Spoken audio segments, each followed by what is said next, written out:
come over here. We got a little animal underneath the cover. What is that? Connected to our switch. That is a spade terminal. Check it out.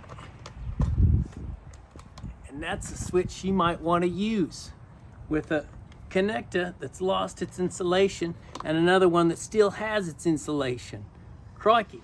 This is a Gardner Bender Crimper, model GS-388, and how to use it.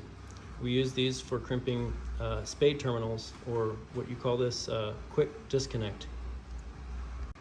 Spade terminals like this female quick disconnect are used commonly in appliances, like household internals to the household appliances, where the wires are not getting connected and disconnected very often.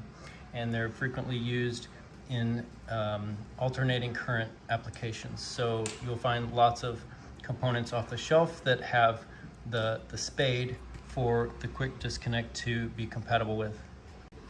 This particular plug unit is a Schurter 0709 series. It has a maximum of 15 amps, and this has a maximum of 10 or 15 amps as well. Our pink modules have a maximum of 16 gauge wire, and you can see the size of the hole there. And the blue ones have a maximum of 14 gauge wire, and you can see that here. We're almost always using 18 gauge for projects as a standard. So let's get crimping. This is a piece of 18 gauge wire. We're going to take off about 5 to 10 millimeters, and then that's going to fit with a little twist into the terminal. And you want to see your insulation of the wire come all the way up to this shelf on the insulation of your terminal. Then on your crimper, you can use one of the two large hoops. This one fits better on the largest hoop, and I'm planting the terminal in such a way that the shelf slides all the way up to the steel on my crimper. Make sure that the wire is still all the way in, and we're going to give it a good squeeze. There's no clicking on this one, but we can be sure that we've crimped the metal, potentially by looking in there, but also always do the tug test. Make sure your wire doesn't come out.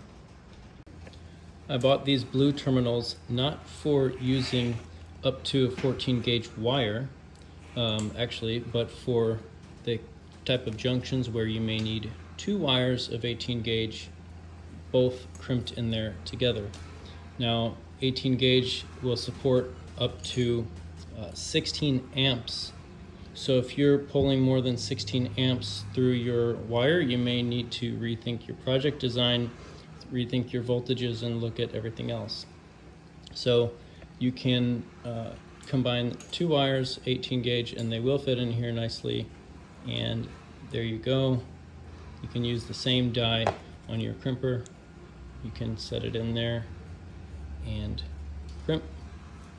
I recommend that your crush section either lies on the very top or 180 degrees from there on the very bottom, and not sideways, because if it's sideways, you're going to find that you may not be having this seated all the way just right.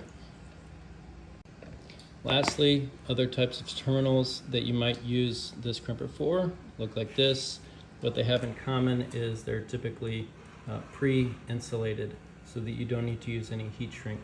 And those are all the applications where I've found commonly to be using this terminal crimper.